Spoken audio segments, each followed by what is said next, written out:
Hello दोस्तों, स्वागत है आप सभी के अपने चैनल आरके एक्सपर्ट क्लासेस में। तो कैसे हैं आप सभी? आई होप कि आप लोग अच्छे होंगे और अपने अपने मैट्रिक बोर्ड परीक्षा 2026 की तैयारी में लगे होंगे।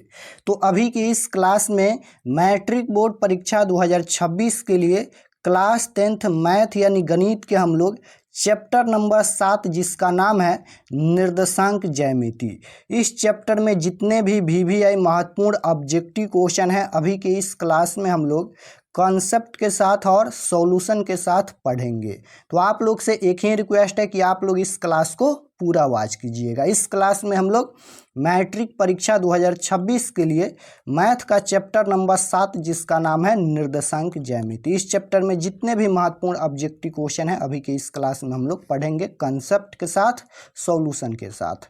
तो आप लोग इस क्लास को पूरा वॉच कीजिएगा और इसे जितने भी पिछला चैप्टर हैं सभी चैप्टर हम पढ़ा दिए हैं, आप लोग प्ले लिस्ट में जाकर देख सकते हैं, वॉच कर सकते हैं। तो प्ले लिस्ट में सभी का क्लास का वीडियो मिल जाएगा, आप लोग जाकर वॉच कर सकते हैं। तो चलिए हम लोग कंसेप्ट पर आते हैं और सबसे पहले कुछ महत्वपूर्ण पॉइंट को देखते हैं, उसके बाद ऑब्जेक्टिव क्वेश्चन देखेंगे, फार्मूला और मेन जो पॉइंट है उसको हम लोग देखते हैं। तो पहला यहाँ पर नाम आता है मूल बिंदु। देखिए यहाँ पर मूल बिंदु, तो मूल बिंदु किसे कहते हैं?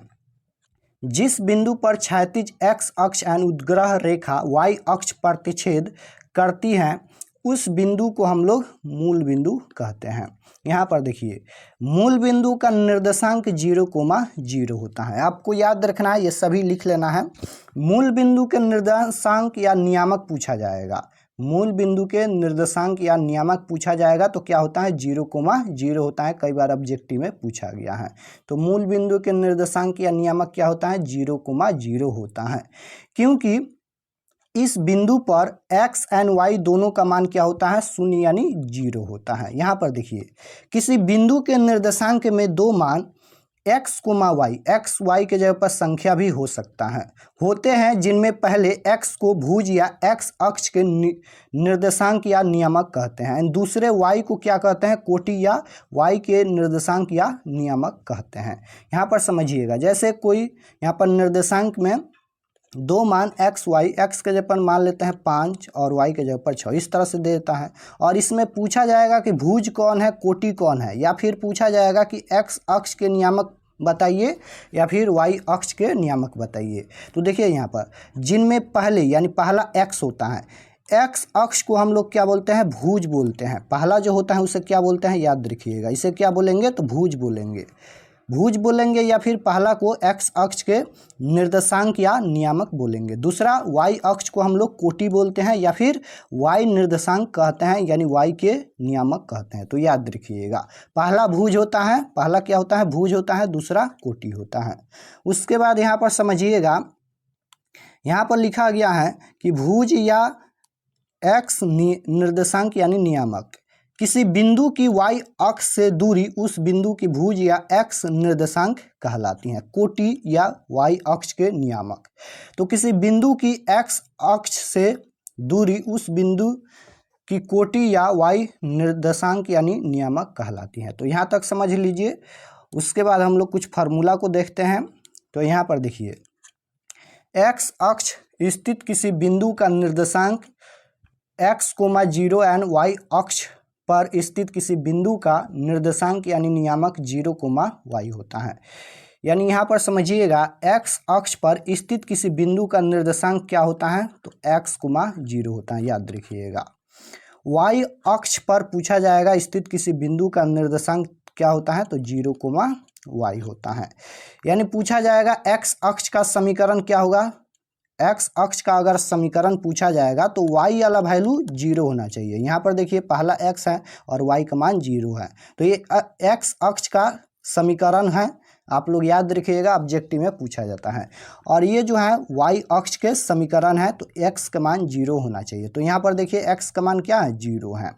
उसके बाद यहाँ पर दूरी सूत्र देखिए, ये फार्मूला है, ऑब्जेक्टिव में डायरेक्ट फार्मूला भी पूछा जाता है, सब्जेक्टिव ऑब्जेक्टिव दोनों में ये बनाया जाता है क्वेश्चन को इस फार्मूला से। तो आप लोग याद रखिएगा दूरी सूत्र क्या होता है तो √x2 - x1 के whole square plus y2 - y1 का होल स्क्वायर, ये फार्मूला होता है, याद रखिएगा। उसके बाद मूल बिंदु से किसी बिंदु की दूरी, अगर पूछा जाएगा कि मूल बिंदु से किसी बिंदु का दूरी बताइए तो इसका फार्मूला होता है root under x square plus y square. X y के जगह पर संख्या रहता है। उसके बाद यहाँ पर देखिए मध्य बिंदु का निर्देशांक पूछा जाएगा, एक्स कोमा वाई बराबर फार्मूला होता है x1 plus x2 by two comma y1 plus y2 by two. उसके बाद यहाँ पर देखिए त्रिभुज के केंद्रक का नियामक पूछा जाएगा, यानी निर्देशांक पूछा जाएगा, तो x कोमा y बराबर फार्मूला होता है, केंद्रक के नियामक का फार्मूला क्या होता है, तो x1 plus x2 plus x3 by, यहाँ पर 3 होता है, 2 नहीं होता है, 3 होता है। उसके बाद y1 plus y2 plus y3 by 3 होता है, याद रखिएगा यहाँ पर नीचे में 3 रहता है।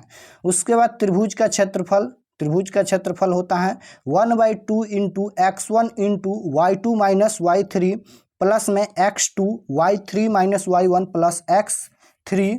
उसके बाद यहाँ पर y1 माइनस y2 ये फार्मूला होता है। तो इतना आप लोग फार्मूला याद रखिएगा। अब चलिए हम लोग ऑब्जेक्टिव क्वेश्चन की ओर चलते हैं। ये 7वां चैप्टर का है, 8वां चैप्टर हम लोग नेक्स्ट क्लास में पढ़ेंगे। सबसे पहले हम लोग ऑब्जेक्टिव क्वेश्चन पर आते हैं। क्लास 10th मैथ का चैप्टर नंबर 7 का ये पहला ऑब्जेक्टिव क्वेश्चन है। पहला नंबर क्वेश्चन है कि बिंदु दिया गया है -4 कोमा -8 किस चतुर्थांश में स्थित है।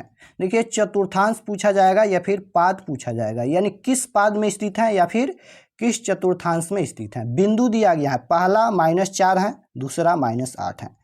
तो यहाँ पर आप लोग ग्राफ ध्यान से समझ लीजिए। इस तरह से ये x होता है, x डैश, y होता है और ये y डैश होता है। तो देखिए प्रथम पाद में क्या होता है, तो याद रखिएगा प्रथम पाद में प्लस कोमा प्लस होता है, यानी दोनों धनात्मक होता है। दूसरा में क्या होता है, तो माइनस कोमा प्लस होता है। तीसरा में क्या होता है, तो माइनस कोमा माइनस होता है। और चौथा में क्या होता है, तो ये होता है प्लस कोमा माइनस। बस ये 4 चिन्ह आप लोग याद रखिएगा। संख्या से हमें मतलब नहीं है, कोई भी संख्या देता है उससे मतलब नहीं है, बस हमें माइनस प्लस देखना है। तो देखिए यहाँ पर पहला में भी माइनस है, दूसरा में भी माइनस है, यानी माइनस कोमा माइनस है। तो माइनस माइनस किस में होता है, तो तृतीय पाद या तृतीय चतुर्थांश में स्थित होता है। तो -4 कोमा -8 किस चतुर्थांश में स्थित है, तो यह बिंदु तृतीय चतुर्थांश या तृतीय पाद में स्थित है। ऑप्शन नंबर सी बिल्कुल राइट आंसर हो जाएगा। क्वेश्चन नंबर 2 की ओर चलते हैं और 2 नंबर क्वेश्चन यहाँ पर पूछा गया है, देख सकते हो। 2 नंबर क्वेश्चन है कि 2 अक्षों के प्रतिच्छेदी बिंदु को क्या कहते हैं। तो अभी हम लोग देखे हैं कि 2 अक्षों के प्रतिच्छेदी बिंदु को हम लोग मूल बिंदु कहते हैं और मूल बिंदु के निर्देशांक 0,0 होता है, ये भी आपको याद रखिएगा। तो क्या कहेंगे, मूल बिंदु कहेंगे। ऑप्शन नंबर बी बिल्कुल राइट आंसर। क्वेश्चन नंबर 3 देखिए क्या पूछा गया है। 3 नंबर क्वेश्चन यहाँ पर पूछा गया है, बिंदु दिया गया है -1,3 तथा -5,7 के बीच का दूरी क्या होगी। यहाँ पर बीच का दूरी पूछा गया है, तो दूरी सूत्र अभी हम लोग देखे हैं क्या होता है, root under x2 minus x1 के square plus y2 minus y1 के स्क्वायर। x2 के जगह पर -5 है तो -5 और माइनस x1 के जगह पर -1 है तो माइनस माइनस प्लस का 1 हो जाएगा होल स्क्वायर, प्लस में y2 के जगह पर 7 माइनस y1 के जगह पर 3 स्क्वायर करेंगे।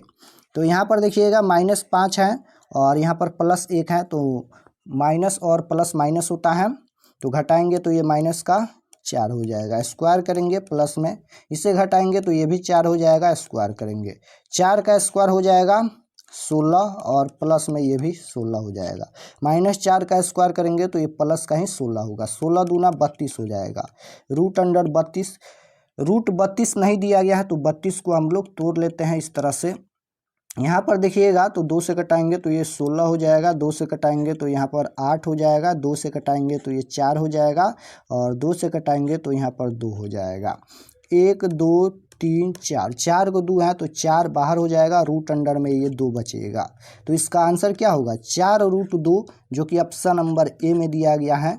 Right answer option number A होगा। बीच का दूरी क्या होगी, तो 4√2 इकाई। करेक्ट आंसर ए में दिया गया है। क्वेश्चन नंबर 4 की ओर चलते हैं। 4 नंबर क्वेश्चन यहाँ पर पूछा गया है, बिंदु दिया गया है, ए में दिया गया है 2,-3, बी में दिया गया है 2,2 के बीच का दूरी। यहाँ पर भी बीच का दूरी पूछा गया है, तो उसी फार्मूला से निकाल लेते हैं। रूट अंडर x2 के जगह पर 2 माइनस x1 के जगह पर 2 स्क्वायर करेंगे। y2 के जगह पर 2 है और माइनस y1 के जगह पर -3 है, तो माइनस माइनस प्लस का 3 हो जाएगा, स्क्वायर करेंगे। तो यहाँ पर देखिएगा 2 में से 2 घटाएंगे 0 और 0 का स्क्वायर ही 0 हो जाएगा। तो ये तो खत्म हो गया। यहाँ पर देखिए 3 और 2 5 हो जाएगा, 5 का स्क्वायर 25 हो जाएगा और 25 का वर्गमूल 5 होता है। तो इसका आंसर कितना होगा? 5 इकाई होगा। ऑप्शन नंबर डी में दिया गया, इसका दूरी 5 इकाई। Correct answer option number D. Question number 5 की ओर चलते हैं। 5 नंबर क्वेश्चन देखिएगा, यहाँ पर पूछा गया है बिंदु दिया गया है -4,3 की स्थित किस पाद में स्थित है। तो यहाँ पर देखिए पहला माइनस है, दूसरा प्लस है। तो माइनस प्लस किस में होता है? तो अभी हम लोग देखे हैं माइनस प्लस द्वितीय पाद या द्वितीय चतुर्थांश में स्थित होता है। तो इसका right answer option number B हो जाएगा। यह बिंदु द्वितीय पाद या द्वितीय चतुर्थांश में स्थित है क्योंकि माइनस प्लस है। नेक्स्ट क्वेश्चन 6 नंबर देखते हैं। 6 नंबर क्वेश्चन भी यहाँ पर पूछा गया है। बिंदु दिया गया है -3, -5 किस चतुर्थांश में स्थित है। यहाँ पर भी पूछा गया है कि यह बिंदु किस चतुर्थांश में स्थित है। तो इसमें क्या है, पहला में भी माइनस है, दूसरा में भी माइनस है। माइनस माइनस किस में होता है? तो माइनस माइनस तृतीय पाद या तृतीय चतुर्थांश में स्थित होता है। तो यह बिंदु तृतीय चतुर्थांश या तृतीय पाद में स्थित है। ऑप्शन नंबर सी बिल्कुल राइट आंसर हो जाएगा। इस तरह से 2 से 3 क्वेश्चन हर साल बोर्ड एग्जाम में पूछा जाता है। तो ध्यान दीजिएगा, बहुत ही इजी है, आप लोग देख लीजिएगा। माइनस माइनस है तो तृतीय में है, प्लस प्लस है प्रथम में है, द्वितीय में माइनस माइनस, द्वितीय में माइनस प्लस होता है, चतुर्थ में प्लस माइनस होता है। तो बस ये 4 चिन्ह आपको याद रखना है। नेक्स्ट क्वेश्चन की ओर चलते हैं। क्वेश्चन नंबर 7 नंबर क्वेश्चन देखिएगा, यहाँ पर पूछा गया है। 7 नंबर क्वेश्चन है कि किसी बिंदु की x अक्ष से दूरी उस बिंदु की कहलाती है। तो x अक्ष से पूछा गया है तो y का मान 0 होना चाहिए। और यहाँ पर y को हम लोग क्या कहते हैं, यानी दूसरा y होता है x, y, दूसरा y होता है तो दूसरा को हम लोग क्या कहते हैं? कोटि कहते हैं। तो इसका आंसर कोटि होगा। ऑप्शन नंबर बी बिल्कुल राइट आंसर। नेक्स्ट क्वेश्चन की ओर चलते हैं। 8 नंबर क्वेश्चन देखिएगा, यहाँ पर पूछा गया है बिंदु दिया गया है 2,3 की दूरी मूल बिंदु से कितनी होगी।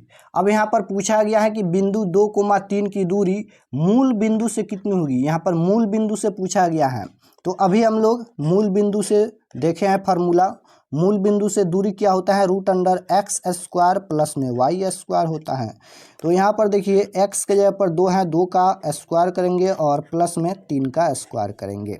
तो 2 का स्क्वायर 4 हो जाएगा, प्लस में 3 का स्क्वायर 9 हो जाएगा। 9 और 4 रूट अंडर 13 हो जाएगा।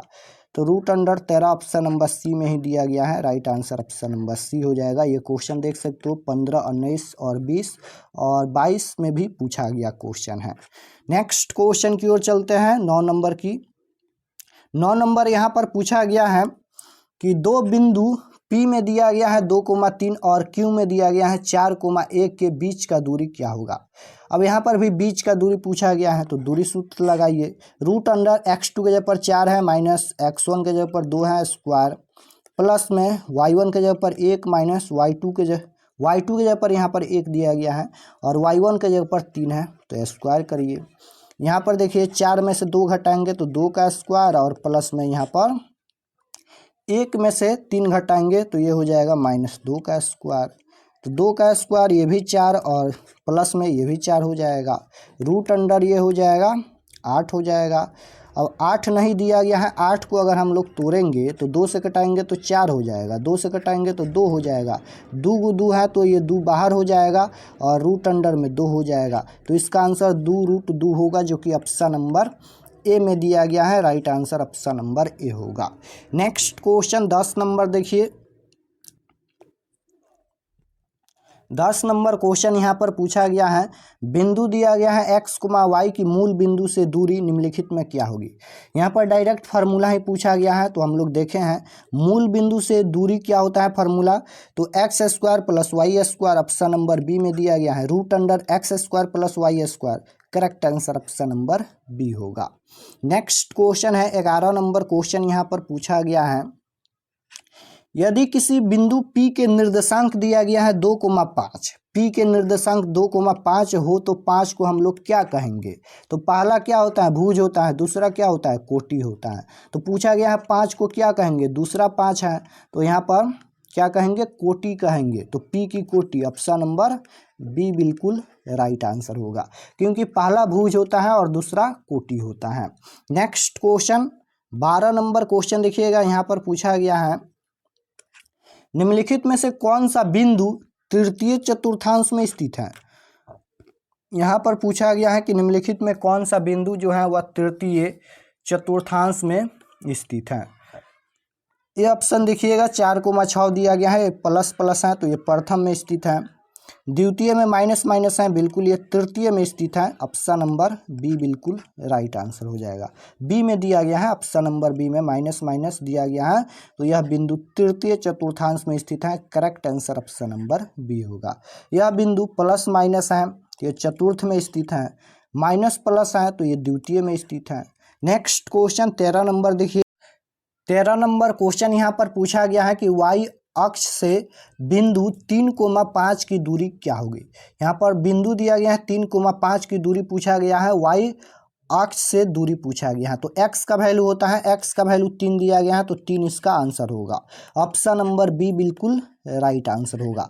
अगर x अक्ष से पूछा जाएगा तो y का वैल्यू होता है, y का वैल्यू 5 दिया गया है, और y अक्ष से पूछा गया है तो x का वैल्यू 3 है तो 3 इसका आंसर होगा। नेक्स्ट क्वेश्चन की ओर चलते हैं। क्वेश्चन नंबर 14 पूछा गया है, यहाँ पर बिंदु दिया गया है -6, -7 का कोटि क्या होगा? यहाँ पर कोटि पूछा गया है, पहला भुज होता है, दूसरा कोटि होता है, तो कोटि का मान -7 है तो इसका आंसर -7 होगा। ऑप्शन नंबर सी में दिया गया है, right answer option number C हो जाएगा। पहला x अक्ष के नियामक होता है, दूसरा y अक्ष के नियामक होता है। पहला को हम लोग भुज बोलते हैं, दूसरा को कोटि बोलते हैं। कोटि का वैल्यू पूछा गया है तो -7 दिया गया है तो इसका आंसर -7 होगा, जो कि ऑप्शन नंबर सी में दिया गया है। नेक्स्ट क्वेश्चन है क्वेश्चन नंबर 15 पूछा गया है x अक्ष का समीकरण क्या होगा? यहाँ पर x अक्ष का समीकरण पूछा गया है तो हम लोग देखे हैं y का वैल्यू 0 होना चाहिए। x अक्ष का समीकरण पूछा गया है तो y बराबर 0, ऑप्शन नंबर बी में दिया गया है, राइट आंसर बी। अगर y अक्ष का समीकरण पूछा जाएगा तो x बराबर 0 होता है, और x अक्ष का समीकरण पूछा गया है तो y बराबर 0। नेक्स्ट क्वेश्चन पूछा गया है क्वेश्चन नंबर 16 पूछा गया है कि निम्न में से मूल बिंदु के नियामक कौन है? मूल बिंदु का नियामक पूछा गया है तो मूल बिंदु का नियामक क्या होता है? हम लोग देखे हैं 0,0 होता है। ऑप्शन नंबर बी बिल्कुल राइट आंसर हो जाएगा। मूल बिंदु का नियामक क्या होता है? 0,0 होता है। नेक्स्ट क्वेश्चन है यहाँ पर 17 नंबर क्वेश्चन है कि कार्तीय तल में स्थित किसी बिंदु 3,-4 के कोटि का मान क्या होगा? यहाँ पर ये बिंदु दिया गया है 3,-4 का कोटि पूछा गया है तो पहला भुज होता है, दूसरा कोटि होता है, कोटि का मान -4 है तो -4 इसका आंसर होगा। ऑप्शन नंबर ए में दिया गया है, right answer option number A होगा। नेक्स्ट क्वेश्चन है क्वेश्चन नंबर 18, बिंदु दिया गया है -2, -5 का भुज क्या होगा? अब यहाँ पर भुज पूछा गया है तो पहला ही भुज होता है, x अक्ष के जो नियामक होता है उसे भुज बोलते हैं, तो x अक्ष के नियामक -2 है तो इसे भुज बोलेंगे, भुज का मान -2 है। ऑप्शन नंबर ए राइट आंसर होगा, पहला भुज दूसरा कोटि। नेक्स्ट 19 नंबर क्वेश्चन यहाँ पर पूछा गया है, बिंदु दिया गया है ए में 0,-8 और बी में दिया गया है -12,0 को मिलाने वाली रेखाखंड के मध्य बिंदु का निर्देशांक या नियामक क्या होगा? मध्य बिंदु के नियामक या निर्देशांक बताना है तो मध्य बिंदु का फार्मूला होता है x1 + x2/2 होता है, y1 + y2/2 होता है। ये x1 होता है, ये y1 होता है, ये x2 होता है और ये y2 होता है। x1 का जगह पर 0 है और प्लस x2 के जगह पर -12 है तो प्लस माइनस माइनस होता है तो -12 डायरेक्ट लिखिए, बट्टा में 2 हो जाएगा, y1 के जगह पर -8 है प्लस y2 की जगह पर 0 है, बट्टा में 2 हो जाएगा। ये हो जाएगा -12 बट्टा में 2 कोमा -8 बट्टा में 2। 6 दूना 12 माइनस का 6 कोमा 4 दूना 8 माइनस का 4। इसका आंसर होगा -6 -4, ऑप्शन नंबर बी में दिया गया है। Right answer option number B होगा। नेक्स्ट क्वेश्चन की ओर चलते हैं। क्वेश्चन नंबर 20 यहाँ पर पूछा गया है, यदि त्रिभुज ABC के शीर्षों के निर्देशांक दिया गया है x1, y1, x2, y2 तथा C में दिया गया है यहाँ पर x3, y3 है, तो इसके केंद्र का निर्देशांक क्या होगा। केंद्र के नियामक या निर्देशांक पूछा गया है, तो इसके केंद्र के निर्देशांक या नियामक का फार्मूला अभी हम लोग देखे हैं। क्या होता है x1 plus x2 plus x3/3 y1 plus y2 plus y3/3। Option number D में दिया गया है। Right answer option number D होगा। नेक्स्ट क्वेश्चन पूछा गया है, क्वेश्चन नंबर 21 यहाँ पर, यदि बिंदु x1 y1 x2 y2 और x3 y3 संरेख है तो निम्नलिखित में कौन सा सत्य है। तो देखिए, अगर बिंदु संरेख होता है तो उस बिंदु का क्षेत्रफल 0 होता है, यानी त्रिभुज का क्षेत्रफल 0 होता है। तो सभी में 0 दिया गया है, तो देखिए यहाँ पर सभी में 0 है, बिल्कुल है। चेक कर लेते हैं त्रिभुज का क्षेत्रफल कौन सही है। तो देखिए, पहला में x1 y2 माइनस y3 बिल्कुल सही है, प्लस में होता है x2 y3 माइनस y1 बिल्कुल सही है, x3 y1 माइनस y2 बिल्कुल सही है। तो ऑप्शन नंबर ए में ही दिया गया है, क्योंकि त्रिभुज का क्षेत्रफल बराबर 0 होगा, सभी में 0 है। ऑप्शन नंबर ए बिल्कुल राइट आंसर होगा, इसका आंसर ऑप्शन नंबर ए होगा। बी ऑप्शन क्यों नहीं होगा, तो यहाँ पर देखिए, यहाँ पर प्लस दे दिया गया, प्लस नहीं होता है क्योंकि सभी माइनस में ही होता है। यहाँ पर y2 minus y3, y3 minus y1, y1 minus y2 सभी माइनस में होता है। यहाँ पर भी प्लस है, यहाँ पर भी प्लस है और यहाँ पर भी प्लस है। यहाँ पर माइनस है, माइनस है, माइनस है, लेकिन यहाँ पर y2 माइनस y3 है और x2 यहाँ पर माइनस दे दिया गया है, तो ये भी गलत है। तो ऑप्शन नंबर ए बिल्कुल राइट आंसर होगा। नेक्स्ट क्वेश्चन की ओर चलते हैं। क्वेश्चन नंबर 22 यहाँ पर पूछा गया है, बिंदु दिया गया है -5,4 किस पाद में स्थित है। पहला में माइनस है, दूसरा में प्लस है। तो प्लस माइनस प्लस किस में होता है, तो माइनस प्लस होता है द्वितीय पाद या द्वितीय चतुर्थांश में स्थित होता है। Right answer option number B हो जाएगा, यह बिंदु द्वितीय पाद में स्थित है। नेक्स्ट क्वेश्चन है, क्वेश्चन नंबर 23 पूछा गया है, बिंदु दिया गया है 9,3 एंड 15,11 के बीच का दूरी क्या होगा। इसका बीच का दूरी बताना है, तो डिस्टेंस फार्मूला लगाइए। फार्मूला क्या होता है, √x2 माइनस x1 के square plus y2 minus y1 के स्क्वायर। x2 के जगह पर 11 है, माइनस x1 के जगह पर 9 है, स्क्वायर करेंगे। x2 के जगह पर 15 न दिया गया है, 11 कहाँ, 11 तो यहाँ पर y2 का वैल्यू दिया गया है। तो ये होता है x1 y1 x2 और y2। तो यहाँ पर फार्मूला होता है x2 माइनस x1 के स्क्वायर। x2 की जगह पर 15 है, तो 15 माइनस x1 के जगह पर 9 स्क्वायर करेंगे, प्लस में y2 की जगह पर 11 माइनस y1 के जगह पर 3 है, स्क्वायर करेंगे। 15 में से हम लोग 9 घटाएंगे तो ये हो जाएगा 6 का स्क्वायर, और प्लस में ये हो जाएगा, यहाँ पर 11 में से 3 घटाएंगे तो 8 होगा, तो 8 का स्क्वायर करेंगे।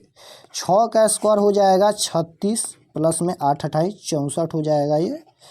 तो 36 और 64 को जोड़ेंगे तो ये हो जाएगा 100, और 100 का वर्गमूल 10 होता है। तो ऑप्शन नंबर बी में दिया गया है, इसका दूरी 10 होगा। Correct answer option number B. Next question, question number 24 देखिए।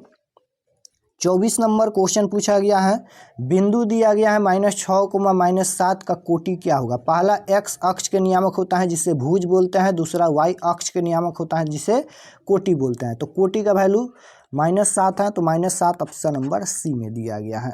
नेक्स्ट क्वेश्चन है क्वेश्चन नंबर 25 कि y बराबर 10 का आलेख कैसी सरल रेखा होगी। y का वैल्यू दिया गया है, आलेख कैसी सरल रेखा होगी।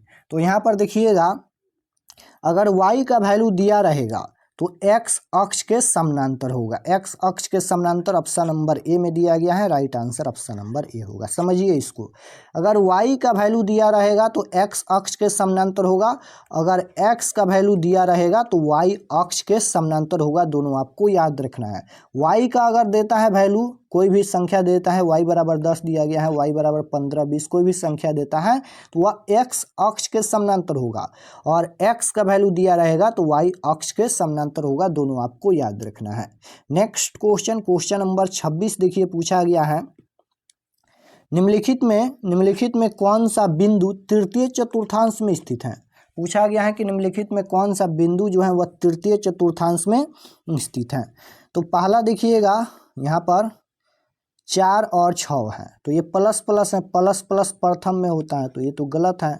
बी ऑप्शन माइनस माइनस है, तो तृतीय में माइनस माइनस होता है, बिल्कुल सही है। ऑप्शन नंबर बी बिल्कुल राइट आंसर होगा। निम्नलिखित में कौन सा बिंदु है जो तृतीय चतुर्थांश में स्थित है, तो -4, -6 ये तृतीय चतुर्थांश या तृतीय पाद में स्थित है। प्लस माइनस है, प्लस माइनस चतुर्थ में होता है, माइनस प्लस है तो ये द्वितीय में स्थित है। नेक्स्ट क्वेश्चन की ओर चलते हैं। क्वेश्चन नंबर 27 पूछा गया है, यहाँ पर 2 बिंदु दिया गया है, P में 2, -2, Q में -2, 0 को मिलाने वाली रेखाखंड के मध्य बिंदु का नियामक। मध्य बिंदु का फॉर्मूला होता है x1 + x2/2 होता है, और कोमा y1 + y2/2 होता है। x1 के जगह पर 2 है और x2 के जगह पर -2 है, तो प्लस माइनस माइनस का 2 हो जाएगा, बट्टा में 2। y1 के जगह पर -2 और फिर यहाँ पर प्लस होता है, y2 के जगह पर 2 दिया गया है तो 2 हो जाएगा, बट्टा में 2 हो जाएगा। इसे घटाएंगे तो ये हो जाएगा 0/2 और ये भी 0 हो जाएगा, यानी 0,0 इसका आंसर होगा। ऑप्शन नंबर सी में दिया गया है। नेक्स्ट 28 नंबर क्वेश्चन यहाँ पर पूछा गया है, 2 बिंदु P में दिया गया है 2,3 और Q में दिया गया है 4,2 के बीच की दूरी ज्ञात करना है। यहाँ पर बीच का दूरी बताना है, तो दूरी सूत्र लगाइए। दूरी सूत्र होता है √x2 - x1 के स्क्वायर। x2 के जगह पर 4 है, 4 - 2 का स्क्वायर प्लस y2 - y1 के स्क्वायर। y2 के जगह पर 2 है, -y1 के जगह पर 3 है, स्क्वायर करेंगे। 4 में से 2 घटाएंगे तो 2 बचेगा, 2 का स्क्वायर प्लस में 2 में से 3 घटाएंगे तो -1 आएगा, स्क्वायर करेंगे। 2 का स्क्वायर 4 हो जाएगा और प्लस -1 का स्क्वायर हो जाएगा प्लस का 1, तो 4 1 5 हो जाएगा, √5। ऑप्शन नंबर बी में दिया गया है। ऑप्शन नंबर बी बिल्कुल राइट आंसर। नेक्स्ट क्वेश्चन है, बिंदु दिया गया है 2√3, -√2 किस पाद में स्थित है। हम लोग देखे हैं कोई भी संख्या देता है उसे मतलब नहीं है, अगर पूछा जाएगा कि किस पाद या किस चतुर्थांश में स्थित है तो याद रखिएगा, कोई भी संख्या देता है उसे मतलब नहीं है, बस हमें माइनस प्लस देखना है, चिन्ह देखना है। पहला प्लस है, दूसरा यहाँ पर माइनस है, तो प्लस माइनस किस में होता है, ये चतुर्थ पाद में स्थित होता है, तो यह बिंदु चतुर्थ पाद या चतुर्थ चतुर्थांश में स्थित है। ऑप्शन नंबर डी बिल्कुल राइट आंसर। नेक्स्ट क्वेश्चन है, क्वेश्चन नंबर 30 यहाँ पर पूछा गया है, एक्स अक्ष पर स्थित किसी बिंदु के निर्देशांक का रूप क्या होगा। तो एक्स अक्ष पर पूछा गया है तो y का वैल्यू 0 होना चाहिए। x बराबर दिया गया है, y का वैल्यू 0, ऑप्शन नंबर ए में ही दिया गया है, right answer option number A होगा। x अक्ष पर पूछा जाएगा तो y का वैल्यू 0 होना चाहिए, y अक्ष पर पूछा जाएगा तो x का वैल्यू 0 होना चाहिए। नेक्स्ट क्वेश्चन है, क्वेश्चन नंबर 31 देखिएगा, पूछा गया है यहाँ पर 2 बिंदु दिया गया है x1 y1 यहाँ पर और x2 y2 को मिलाने वाले रेखाखंड m1 अनुपात n में अंतः विभाजित करने वाले बिंदु के निर्देशांक क्या होगा। तो इसका निर्देशांक पूछा गया है, तो ये होता है m1 x2 + n1 x1 और कोमा यहाँ पर m1 + n m + n। Option number ए में ही दिया गया है, my2 + ny1। ऑप्शन नंबर ए बिल्कुल राइट आंसर होगा क्वेश्चन नंबर 31 का। तो यहाँ पर हम लोग क्लास 10th मैथ का चैप्टर नंबर 7 का VVI महत्वपूर्ण ऑब्जेक्टिव क्वेश्चन देखे हैं, आप लोग एक बार और रिवीजन कर लीजिएगा, क्योंकि सभी क्वेश्चन हम सॉल्यूशन के साथ, कॉन्सेप्ट के साथ बताए हैं। अगर आप लोग इसको अच्छे से रिवीजन कर लेते हैं तो इस चैप्टर से एक भी क्वेश्चन परीक्षा में नहीं छूटेगा। तो इसको रिवीजन कीजिएगा और बनाने का प्रयास कीजिएगा। और अगर आप लोग चैनल पर नए होंगे तो चैनल को ज़रूर सब्सक्राइब कर लीजिएगा, ताकि आने वाले नेक्स्ट क्लास आपके पास ज़रूर पहुँचे। और जो भी चैप्टर का ऑब्जेक्टिव क्वेश्चन देखना चाहते हैं तो प्ले लिस्ट में सभी का मिल जाएगा वीडियो, आप लोग जाकर वॉच कर सकते हैं। और आप लोग से एक रिक्वेस्ट है कि आप लोग सभी क्लास को ज़रूर ज्वाइन कीजिए, क्योंकि परीक्षा का समय अब कम बचा है, इसलिए आप लोग सभी क्लास को ज़रूर ज्वाइन कीजिए। शाम को क्लास होता है, शाम को 6:30 बजे या 7 बजे क्लास होता है, तो आप लोग सभी क्लास को ज़रूर ज्वाइन कीजिए। तो मिलते हैं नेक्स्ट क्लास में, तब तक अपना स्टडी कीजिए। आप सभी को धन्यवाद।